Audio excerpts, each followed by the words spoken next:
നമുക്ക് പുതിയ വീഡിയോയിലേക്ക് സ്വാഗതം. ഇന്നത്തെ വീഡിയോ എന്ന് വെച്ചാൽ നമ്മുടെ സെൽറ്റോസ് GT ലൈനാണ്. GT ലൈനിൽ ബ്ലാക്കിൽ നമ്മൾ ഡീക്രോം ചെയ്ത വണ്ടിയാണ്. നമ്മുടെ ജോയൽ ജോസ് സാറിൻ്റെ വണ്ടിയാണ്. അപ്പോൾ ജോയൽ ജോസ് സാറിന് കുറേ കാര്യങ്ങളുണ്ടായിരുന്നു. എന്താ വെച്ച് കഴിഞ്ഞാൽ വണ്ടി ഡീക്രോം ചെയ്യണം, ആൾക്ക് റെയിൻ ഗാർഡ് വയ്ക്കുമ്പോൾ ക്രോമില്ലാത്ത ടൈപ്പ് വെക്കണം എന്നൊക്കെ കുറേ കാര്യങ്ങളുണ്ടായിരുന്നു. അപ്പോൾ നമുക്ക് റെയിൻ ഗാർഡ് കിട്ടിയില്ല, ക്രോമില്ലാത്ത ടൈപ്പ് നമുക്ക് വരുന്നില്ല. കിയയിൽ വരുന്നത് ക്രോം ഇൻസെർട്ട് ഡോർ വൈസറാണ് വരുന്നത്. അപ്പോൾ അത് നമുക്ക് കിട്ടിയില്ല. പക്ഷെ നമുക്ക് വണ്ടി ബാക്ക് സൈഡിൽ നിന്ന് തുടങ്ങാം. ബാക്ക് സൈഡിൽ നിന്ന് നമുക്ക് എന്തൊക്കെയാണ് ഈ വണ്ടിയിൽ ചെയ്തിരിക്കുന്നതെന്ന് നോക്കാം, എന്തൊക്കെ ഈ വണ്ടിയിൽ ചെയ്യാൻ പറ്റും എന്നുള്ളതും കൂടി നമുക്ക് നോക്കാം. അപ്പോൾ നമുക്ക് ബാക്ക് വ്യൂ എന്ന് നോക്കുമ്പോൾ ഈ വണ്ടിയിൽ ചെയ്തിരിക്കുന്നത് നമ്മൾ ഡീക്രോം ചെയ്തിട്ടുണ്ട്. നമ്മൾ സ്കിഡ് പ്ലേറ്റ് ഡീക്രോം ചെയ്തിട്ടുണ്ട്.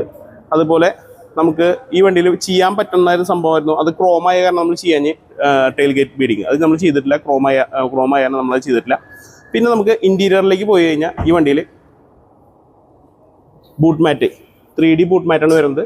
3D ബൂട്ട് മാറ്റ്, അതുപോലെ തന്നെ മൈക്രോ ഫൈബറിൻ്റെ ക്ലോത്ത് വെച്ചിട്ടുണ്ട്, ഒരു ബോഡി കവർ വെച്ചിട്ടുണ്ട്.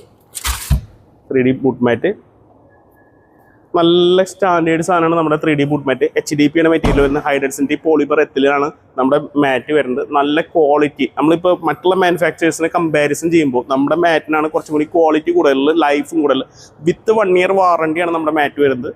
നമുക്ക് സൈഡ് വ്യൂവിലേക്ക് പോയി കഴിഞ്ഞാൽ സൈഡ് വ്യൂവിൽ നമുക്ക് ഇതിൽ ചെയ്യാൻ കുറേ ആക്സസറീസ് ഉണ്ടായിരുന്നു. ക്രോം അല്ലെങ്കിലും എന്താ വെച്ച് കഴിഞ്ഞാൽ നമുക്ക് സൈഡ് സ്റ്റെപ്പ്, നമ്മുടെ വണ്ടിക്ക് വൾഗർ ലുക്ക് നൽകുന്നത് മാത്രമല്ല, വണ്ടിയുടെ സേഫ്റ്റിയെ ബന്ധപ്പെടുത്തി നോക്കുമ്പോൾ നമുക്ക് ഏറ്റവും ബെറ്റർ ആയിരുന്നു നമ്മുടെ സൈഡ് സ്റ്റെപ്പ്. അത് വണ്ടിയിൽ ചെയ്തിട്ടില്ല, സാറിന് താല്പര്യം ഉണ്ടായിരുന്നില്ല.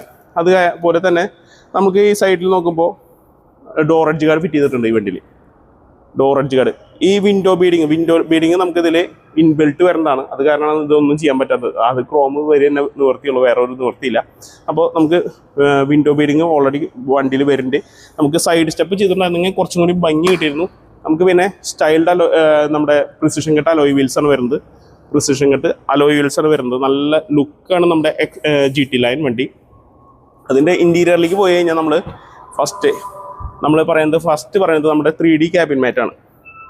3D ക്യാബിൻ മാറ്റാണ് ഇട്ടിരിക്കുന്നത്. കണ്ടോ, 3D ക്യാബിൻ മാറ്റാണ്, കുറച്ചും കൂടി പെർഫെക്ഷൻ ഉണ്ട്. പിന്നെ നമ്മുടെ വണ്ടിയിൽ ഓൾറെഡി ഇൻബിൽട്ട് ഡോർസിൽ ഗാർഡ്സ് വരുന്നുണ്ട്. ഇൻബിൽട്ടാണ് ഡോർസിൽ ഗാർഡ്സ് വരുന്നത്. പിന്നെ നമ്മുടെ പെർഫ്യൂം ബ്രീസിൻ്റെ പെർഫ്യൂമാണ് നമ്മൾ ചെയ്തിരിക്കുന്നത്. ബ്രീസിൻ്റെ പെർഫ്യൂമാണ് വെച്ചിരിക്കുന്നത്. സീറ്റ് കവർ ലെതറത്തെ സീറ്റാണ് വരുന്നത്. വിത്ത് വെന്റിലേറ്റഡ് ആണ്. നല്ല സീറ്റാണ് നമ്മുടെ വണ്ടിയിൽ വരുന്നത്. അതുകൂടാതെ നമ്മൾ ഇൻറ്റീരിയറിൽ വേറെ ഒരു മെയിൻ ഐറ്റം നമ്മുടെ ഇൻജിയോൻ്റെ ഓൺ ബ്രാൻഡ് ഡാഷ് ക്യാം ചെയ്തിട്ടുണ്ട്. ഇൻജിയോൻ്റെ ഓൺ ബ്രാൻഡ് ഡാഷ് ക്യാമാണ് വരുന്നത്.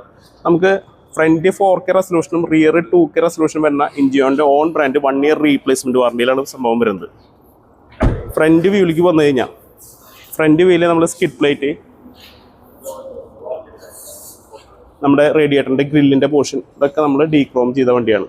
അപ്പോൾ ഇത്രയൊക്കെയാണ് ഈ വണ്ടിയിൽ ചെയ്തിരിക്കുന്നത്. ഇതിൽ ഒരു സെറാമിക് നമ്മൾ നിർത്തി. ഗ്രാഫീനോ ബൊറോഫീനോ അല്ലെങ്കിൽ PPF കൂടി ചെയ്തിട്ടുണ്ടെങ്കിൽ വണ്ടിക്ക് ഇടുക്കിയായിരുന്നു, ഒന്നും കൂടി സൂപ്പറാക്കായിരുന്നു. അപ്പോൾ ഇത്രയൊക്കെ ചെയ്തിട്ടുള്ളതായാലും നന്നായിട്ടുണ്ട്. വണ്ടി കാണാൻ നല്ല ലുക്ക് ഉണ്ട്. വീണ്ടും പുതിയ വീഡിയോ ആയിട്ട് കാണാം. ബൈ.